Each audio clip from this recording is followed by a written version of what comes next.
नमस्कार, मैं हूं ए.के. कश्यप और आज इस वीडियो में बात करने जा रहे हैं कि बिहार सरकार के अधिकारी और कर्मचारियों को एक बड़ा महत्वपूर्ण आदेश के अंदर अब उनको कार्य करना होगा।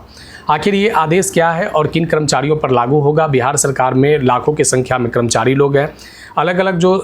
विभाग है उसके अधीन जो राज्य कर्मचारी या अधिकारी हैं उनको ये आदेश जो दिया गया है, ये सामान्य प्रशासन विभाग के द्वारा ये आदेश निर्गत है। और ये आदेश का आप अगर मतलब देखेंगे, मायने देखेंगे तो बिहार में टूरिस्ट को बढ़ावा देने को लेकर किया गया है।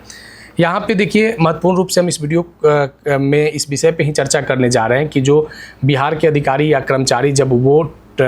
सरकार के आदेश के अनुरूप जब वो यात्रा भत्ता करेंगे तो उनको किस तरीके का लाभ दे होगा। अभी तक इस संदर्भ में महत्वपूर्ण कोई इस फ्राइडे और सैटरडे वाला जो नियम आ रहा है जिस पे इस वीडियो में हम चर्चा करेंगे, इसके संदर्भ में अभी कोई उस तरीके का गाइडलाइन नहीं है। लेकिन किस तरीके के ट्रैवलिंग अलाउंस दिए जाते हैं तो इस विषय पे यहाँ पे इस वीडियो में बात करेंगे और चर्चा करेंगे यहाँ पे कि क्या इसमें बिहार सरकार के शिक्षा सेवा में कार्यरत उन लाखों जो शिक्षक हैं, जिला संवर्ग विशिष्ट या जो बीपीएससी से बहाल शिक्षक है, क्या उन लोगों को भी ये मौका मिलने जा रहा है। अगर ये मौका मिलता है तो बड़ी संख्या में शिक्षक जो हैं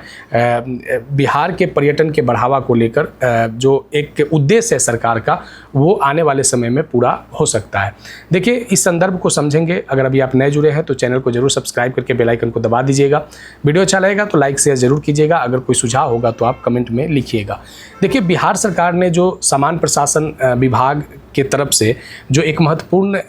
न्यूज़ जो निकल कर आया है और इस न्यूज़ में जो टूरिस्ट है, पर्यटन क्षेत्र है या इको टूरिस्ट है या जो ग्रामीण पर्यटन क्षेत्र है, उनको बढ़ावा देने के लिए बिहार सरकार ने अपने अधिकारी और कर्मचारियों को प्रत्येक 3 महीने पर 2 रात और 2 दिन स्टे करने का ऑर्डर दिया गया है। अब ये जो स्टे करने का ऑर्डर दिया गया है प्रत्येक 3 महीने पे, यानी वर्ष में 4 बार, तो 4 बार जो ये वर्ष में ये इको टूरिस्ट को बढ़ावा देने के लिए या रूरल टूरिस्ट को बढ़ावा देने के लिए जब ये लोग यात्रा करेंगे तो वो दिन निर्धारित हुआ है फ्राइडे और सैटरडे, यानी शुक्रवार और शनिवार को। यानी शुक्रवार और शनिवार को ये अधिकारी और कर्मचारी बिहार के उन खास पर्यटन वाले स्थलों पर ये लोग जाएंगे और वहाँ से ये अपना फ़ोटो खींचेंगे और संबंधित जो डिपार्टमेंट है उसके जो आला अधिकारी हैं उनके संदर्भ को ये फ़ोटो को जिस पर्यटन स्थल पे जाएंगे वहाँ से ये फ़ोटो को सेंड करेंगे। इस तरीके के कुछ सर्कुलर जो है वो आपको देखने को मिलेगा। अब विषय यहाँ पे ये है कि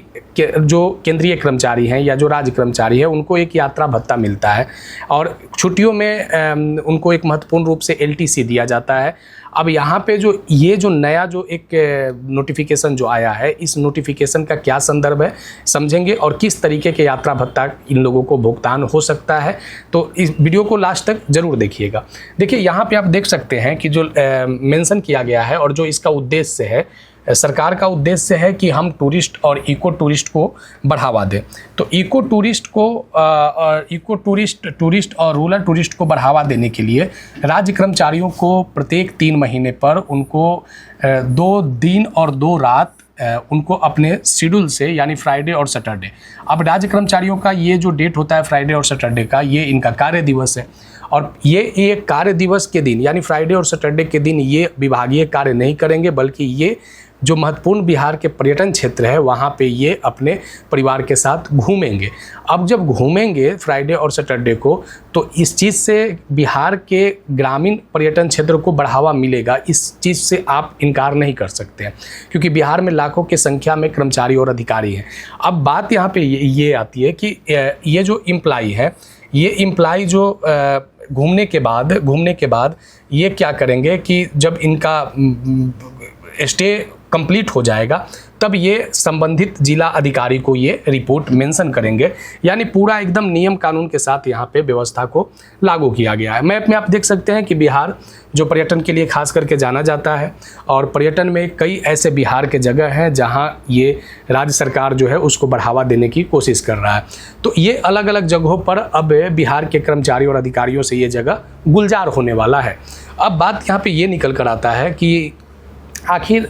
ये तो घूमने वाली बात फ्राइडे और सैटरडे को सुनने में और प्रैक्टिकल में भी अच्छा लग रहा है, लेकिन अब विषय ये आता है कि अगर फ्राइडे और सैटरडे को घूमने की अगर व्यवस्था अगर राज्य सरकार करती है तो विशिष्ट यात्रा भत्ता का यहाँ पे भी प्रावधान होगा। यानी अभी तक क्या होता था कि जो राज्य के जो एम्प्लॉय होते थे उनको LTC दिया जाता था और कुछ महत्वपूर्ण ऐसे ट्रैवलिंग अलावेंस होते थे जो दिए जाते थे, लेकिन इस विशिष्ट यात्रा भत्ता के संदर्भ में तो हम बात कर ही रहे हैं, लेकिन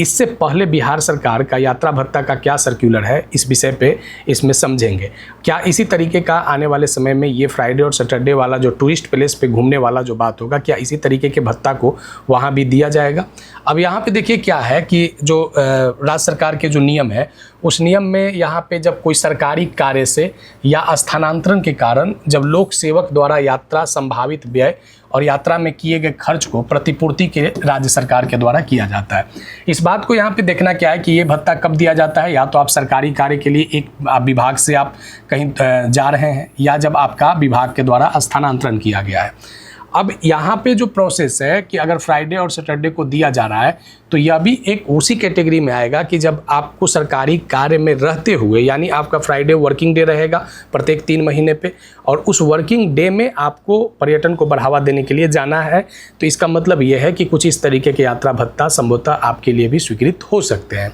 अब यहाँ पे देखिए जो इस यात्रा भत्ता का जो कुछ प्रावधान है, जैसे इसमें एक स्थान से दूसरे स्थान पर आने जाने का भाड़ा दिया जाता है। अगर कोई बड़ी यात्रा किया जाता है, बड़ी यात्रा के दरमियान की गई छोटी छोटी यात्रा, घर से स्टेशन, स्टेशन से होटल, होटल से अगर कहीं कोई ट्रेनिंग स्थल पे जाते हैं, कोर्ट में जाते हैं या किसी कार्यालय में जाते हैं, तो वो मील भत्ता, यात्रा के दरमियान 8 किलोमीटर से अधिक दूरी पर बिताए गए प्रत्येक दिन के लिए दैनिक भत्ता और स्थानांतरण के कारण सामान ढोने का भाड़ा। तो यहाँ पे तो ये व्यवस्था नहीं लागू हो रहा है, लेकिन अगर ये 3 ऐसे प्रोसेस हैं जो आपके लिए प्रभावी हो सकता है। अब यहाँ पे देखना क्या है कि ये जो भत्ता का क्या प्रोसेस है, तो यहाँ पे देखिए कि बिहार सरकार में अलग अलग जो एम्प्लॉय कार्यरत है वो अलग अलग लेवल में कार्यरत है। तो सबसे पहले हम देखेंगे कि अगर आप कर्मचारी हैं, वेतन स्तर 5 या इससे कम के हैं, तो यात्रा भत्ता के तौर पे आपको AC तृतीय श्रेणी यानी जो 3rd AC होता है या AC चेयर कार होता है, ये आपको दिया जाता है।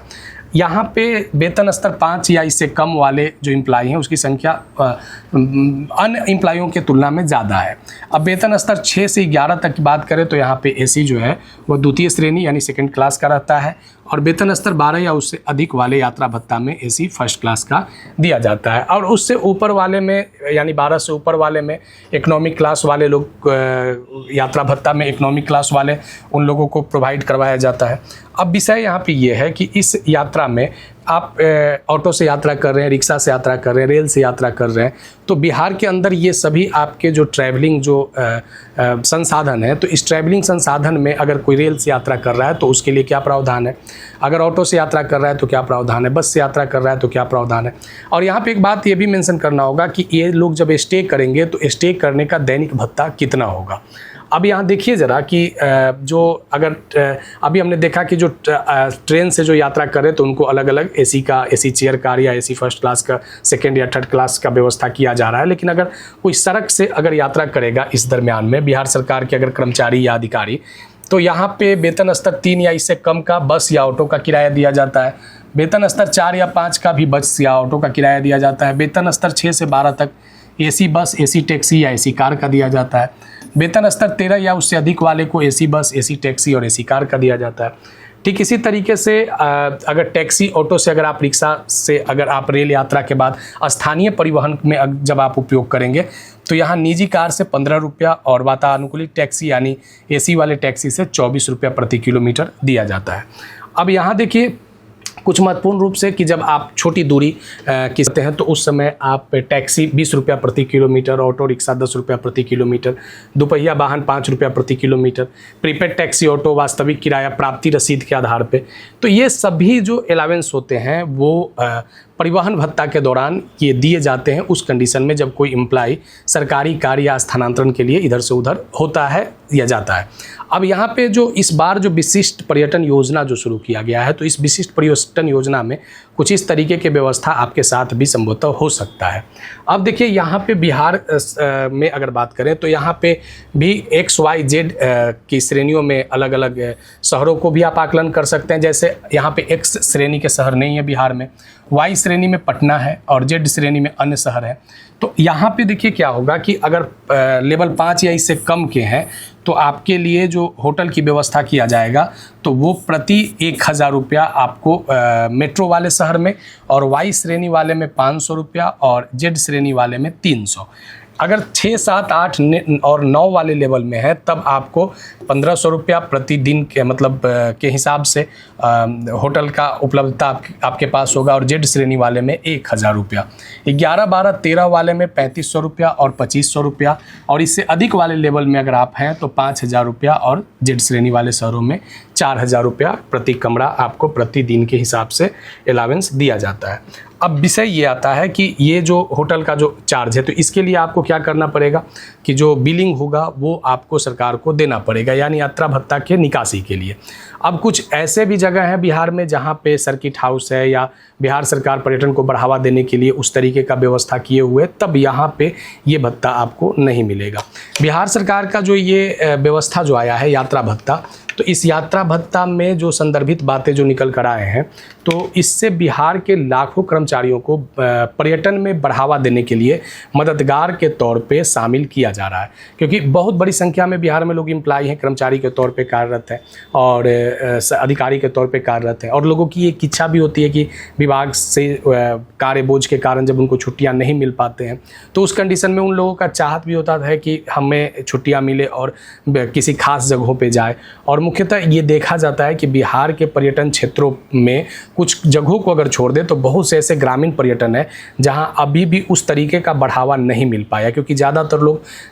बिहार से बाहर ही चले जाते हैं और बिहार में कुछ महत्वपूर्ण जो जगह है वहीं तक लोग सीमित होते हैं। बिहार सरकार का जो ये जो पर्यटन को बढ़ावा देने के लिए खास करके इको टूरिस्ट और रूरल टूरिस्ट को बढ़ावा देने से आने वाले समय में एक बड़ा बदलाव आप देख सकते हैं, एक बड़ा व्यापक। और ये बदलाव जो है वो आपके